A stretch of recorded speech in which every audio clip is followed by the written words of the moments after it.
Biohazard warning. Entering contaminated zone. Transmissions jammed. Proximity coverage only. Backup activated. System rebooted. What's going on, agents? Your man Sly here, and it's that time of week again to take a look at the weapon restock in the division. Now, last week was absolutely insane, and honestly, I think that we got a little bit spoiled there. Hopefully the greatness will continue, and either way, you know I got your back, whether it does or not.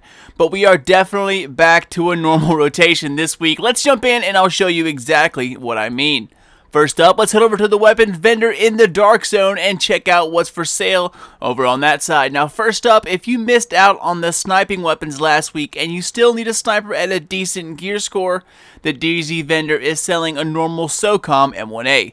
Now, when I say normal, I mean basically just selling a plain M1A at 182 gear score. Perks are nothing great. It does have 167% headshot, which really isn't all that bad at 182, but the talents are talented, determined, and proficient. All that stuff is basically like having nothing at all. While this gun isn't the god roll beast like it was a month or so ago, I assure you that an M1A is still a great gun, no matter what the talents are. So if you're missing a long-range weapon at a 182 gear score, then this isn't that bad of a deal. Alright, well let's get to the big boy weapons of the DZ, the 204s. Now of course we have the level 90 Valkyria for roughly 250,000 DZ dollars. Talents are determined, killing a target reduces skill cooldown by 9%. Competent, weapon damage is increased by 13.5% for 10 seconds after using a skill, and then responsive, damage is increased by 13.5% when the target is closer than 10 meters, which is a great talent for an SMG. In all honesty, I still haven't heard anything too great about this weapon. It's a machine pistol style, and it's something I really wasn't too fond of using in the story, and I don't think now I'd be too crazy about it either. Next up, the rank 75s. We have the tactical ACR once again for 308,000 DZ dollars, and then the final one for this vendor is the black market M60, also rank 75, and this one goes for 261,000. Unfortunately, nothing too great this week, y'all, but I did hear that the tactical ACR has been treating people very well over the past week. I had one at 163, and it really wasn't too bad of an AR. It didn't stand up to any of the named ones at the time, but with the right talents, who knows, it could be a beast. Well, let's head over to the base of operations next and take a look upstairs to see what the special gear vendor has for us this week. Brace yourself, peeps, it's a big letdown. So you ready for this awesomeness? And take a look at this. Youch! I told you. Either way, sidearms that are high gear score, they're actually kind of hard to come by. At least in my opinion they are. I see a ton of everything else, but not sidearms. So if you're looking to complete your collection of 204 weapons, then this is a decent little weapon that will ultimately raise your gear score if that's what you're solely focused on right now.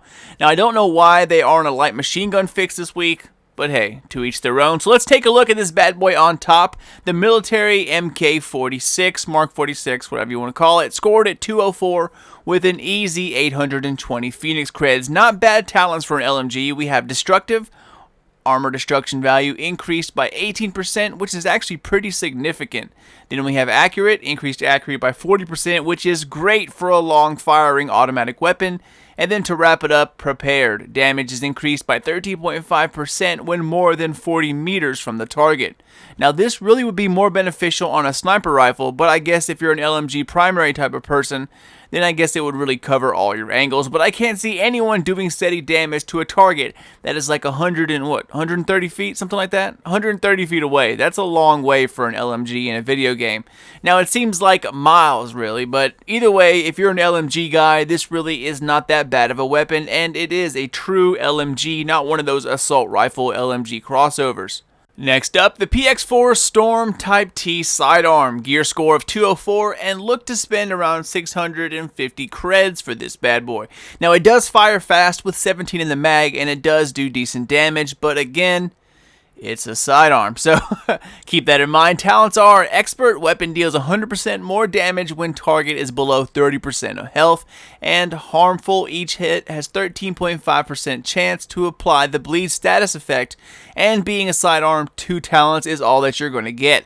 Like I said, high scored sidearms are hard to find, so if you're looking to finish out your score, then this might not be a bad idea to pick it up, because unless you're super lucky in Challenge Incursion, I don't see us getting another one with this high of a score anywhere else. But that about wraps it up, y'all. Nothing too exciting this week unless you're an LMG guy, but either way, last week was just absolutely stupid, and it's going to be hard to beat something like that. So I was pretty much ready for a step down, as I'm sure most of us were. But either way, I'll continue to monitor the changes, and that wraps me up. So I'm out, ladies and gents. As always, thank you for watching, and if you want to stay up to date on everything The Division, Destiny, and new uploads from Sly Nation, Twitter is the best place to do so. Follow at Sly Nation and stay current on everything dropping from me and important news from our favorite games. I expect this week we'll start to hear some news about the next update, when it drops, what it has in store, and some other juicy details. It's not 100% guaranteed, but with such negative news coming from this week's State of the Game, I'm feeling a ramp up of positivity is definitely needed. So with that said, look forward to it, and until next time, agents, this is your boy Sly. Done, gone, out. Ammo inbound. Zone B secure.